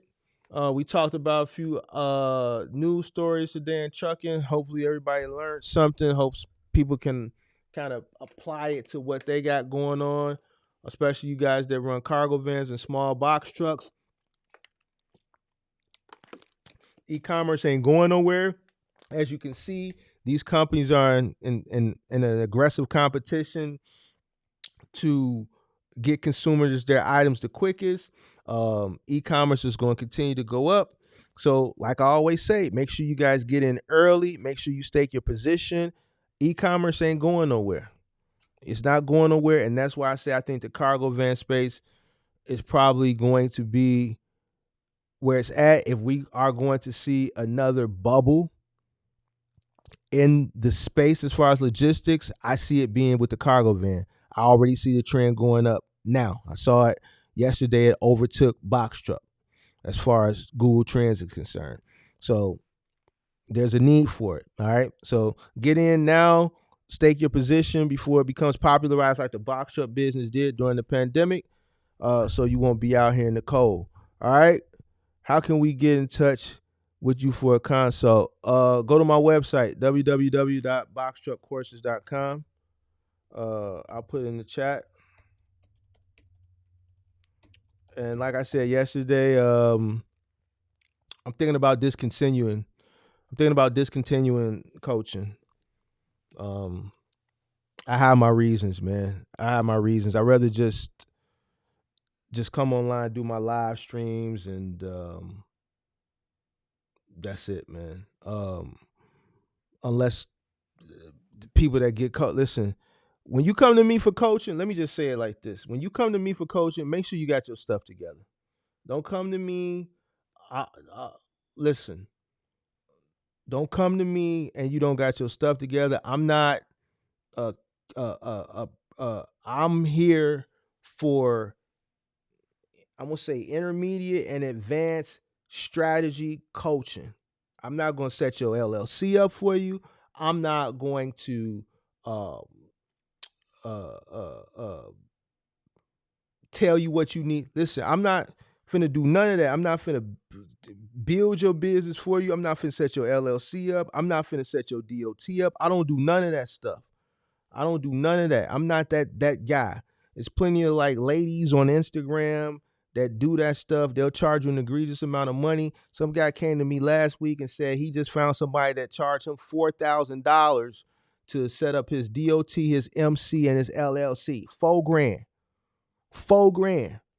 All right. And he's willing to pay it. He said, I got half saved up. I just gotta get the other $2,000. The DOT is free. The MC is $300, and he can get his LLC or his incorporation, article of incorporation, or article of organization, whatever state he's in, is whatever they're gonna call it, for $150. If he want to expedite it, he's gonna pay another $100 on top of that. So all in, he looking somewhere around $500, let's say. All right. And somebody charging him $4,000 to do it. I told him, boy, you crazy. All right. But me, I'm not doing none of that. Come to me when you ready to scale up and you need a strategy, or come to me if you already up and operational and you just can't figure out what you're doing wrong. You working hard every day, but as hard as you work, you don't seem like you making any money. Then that's when you come to me. We're gonna look at your books. I'm gonna tell you what you're doing wrong, and I'm gonna put you on the path to success. All that ABC 1, 2, 3 stuff, I don't do that. I don't need your money. I don't want your money. I don't want to spend time with you. I don't want to spend time with you for something that you can really do yourself. That's not me. I don't need your money for nothing like that. Come to me when you really serious. I only want to deal with serious people. I don't want to deal with nobody that's not serious. I don't have the patience. You see what I'm saying? So only serious people. And for that reason, I feel like I'm getting a bunch of people that are not serious, who think this is a joke, who think this is a game, who think that, they just gonna come out here and make a lot of money, and then they're gonna be able to go buy a G-Wagon next week. I don't want to talk to you. I don't want to talk to you. I'm not the type of guy that's gonna take your money knowing you gonna fail, and I'm just gonna sit up there and sell you a dream. I'm not him. That's a waste of my time. I'd rather be doing something else. So, and for that reason is why I'm thinking about shutting it down. So, but for right now, it's open. I'm still contemplating it. I know that was a long-winded rant, but I needed to say that. You know what I mean? Because I want to try to deter those people from coming to me. C corps or LLCs, S corps. Neither for me. S corps. I like S corps. Only thing I'm doing an LLC in is a piece of property. That's it. A property, I do an LLC. If I buy 123 Main Street and it's a 6-unit building and I'm gonna Section 8 the whole building out, then I'm gonna buy it under 123 Main Street LLC. If I buy 124 Main Street, I'm gonna put it under 124 Main Street LLC. All right. But anything else that I'm running as a corporation, an S corp, because I don't want to me, an LLC is like a glorified sole proprietorship. That's all it is. I have no problem being under an S corp and just being a shareholder, being the largest shareholder within that corporation. I don't need titles, and I don't want to be the owner. Just make me a high paid employee. That's how I look at it. Running under an S corp, I'm just a high paid employee. I'm the principal of the company. I'm the decision maker. I'm the person who signs off for the company. I'm the largest shareholder, and that's it. I'm not the CEO. I'm the president. I work for the company. I'm a slave for the company. But I just get compensated exceptionally well. So I prefer S corp.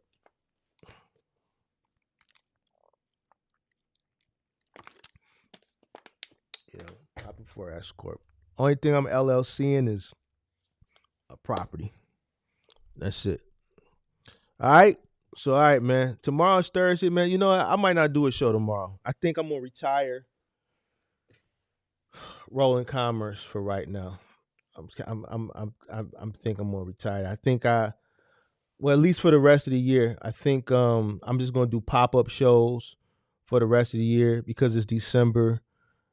You know, people about to be traveling, holiday, Christmas, all that stuff. So I'm just gonna do pop-up shows for the rest of the year, and then I'm gonna do some cleaning up around the channel, and then just come back uh next year strong. All right. So I may do a show tomorrow, I may not. All right. But until then, next time, peace out.